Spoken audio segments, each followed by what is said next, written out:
రాష్ట్రంలో ఆడవాళ్ల మీద ఏ విధంగా అరాచకాలు, అక్రమాలు, రేపులు, దురదృష్టకరం 3 ఏళ్ల అమ్మాయిని కూడా మొన్న మీరు చూస్తే ప్లీనరీ జరిగే ప్లేస్ లో రేప్ చేసి చంపేసి కంపల్లో వెళ్తే ఏ వంట బాగుంది అని మాట్లాడతారు. ఎంతమంది వచ్చారని మాట్లాడతాడు చంద్రబాబు నాయుడు. ఇచ్చిన సూపర్ 6 కి దిక్కు లేదు. 6 శాసనాలు అని చెప్పి సిగ్గు లేకుండా మళ్ళీ లోకేష్ గారు అనౌన్స్ చేస్తారు. పవన్ కళ్యాణ్ ఏమో నాకు ప్యాకేజ్ ఇస్తే చాలు, ఎవడెక్టు వచ్చినా నాకెందుకని. రాష్ట్రంలోనే కాదు, పిఠాపురంలో ఆడపిల్లలు రేపైనా పట్టించుకోడు. పిఠాపురంలో ఎస్సీల్ని గ్రామ బహిష్కరణ చేస్తే పట్టించుకోడు.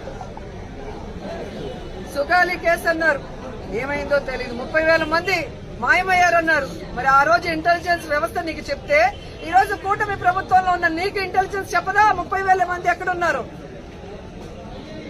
చంద్రబాబు నాయుడు ఎదురుగా నించొని ప్రజలకి వెన్నుపోటు పొడిచిన కట్టప్ప అయితే సైడ్ నుంచి పొడిచిన కన్నింగ్ కట్టప్పలు పవన్ కళ్యాణ్ అండ్ లోకేష్ అని కూడా ఈ సందర్భంగా తెలియజేసుకుంటున్నాను. సో ముగ్గురికి నేను చెప్తున్నా, మీరు ప్రజలకి వెన్నుపోటు పొడిస్తే సైలెంట్ గా వెళ్లే పరిస్థితి లేదు. ప్రజలకి అంటగా జగనన్న ఉన్నాడు. జగనన్న వెనక మేమందరం ఉన్నాం. జగనన్న సైనికులుగా మీ ప్రభుత్వం మెడలు వంచుతాం. ప్రజలకు మీరు ఇచ్చిన హామీలు నెరవేర్చేంత వరకు ముఖ్యంగా రైతు బాగుంటే రాష్ట్రం బాగుంటుందని నమ్మిన వ్యక్తులు వైఎస్ఆర్ గారు, జగన్మోహన్ రెడ్డి గారు. రైతు బాంధవులుగా వాళ్ళకి కావాల్సినవన్నీ చేశారు. రైతుకు గిట్టుబాటు ధర ఇచ్చారు. రైతుకు పెట్టుబడి రైతు భరోసా ద్వారా రబీకి గాని ఖరీఫ్కి గాని అందించడం మనం చూసాం. అలాగే వాళ్ళ గ్రామాల్లోనే వాళ్ళకి నాణ్యమైన విత్తనాలు గాని, ఎరువులు గాని, వ్యవసాయానికి సంబంధించిన పనిముట్లనన్నీ కూడా రైతు భరోసా కేంద్రం ద్వారా ఇవ్వటం జరిగింది. 5 ఏళ్లలో ఏ రోజు రైతు రోడ్డెక్కలేదు. మాకు అన్యాయం జరిగిందనో, మాకు గిట్టుబాటు ధర రాలేదని రోడ్డెక్కల.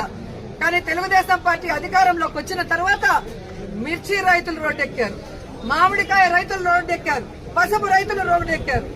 ఎందుకంటే ఎక్కడా కూడా దేనికి గిట్టుబాటు లేదు.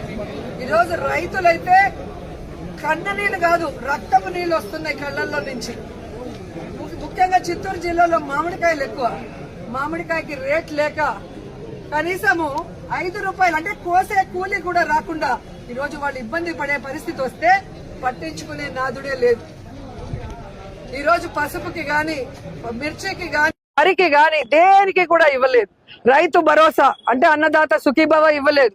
రైతు భరోసా కేంద్రాలు నిర్వీర్యం చేశారు. భరోసా కేంద్రానికి ఉన్న వైఎస్ఆర్ గారి బొమ్మని, జగనన్న బొమ్మని తీసేస్తారు. వైఎస్ఆర్ క్లినిక్ ఉన్న వైఎస్ఆర్ గారి పేరు తీసేస్తారు. నిజంగా మీరు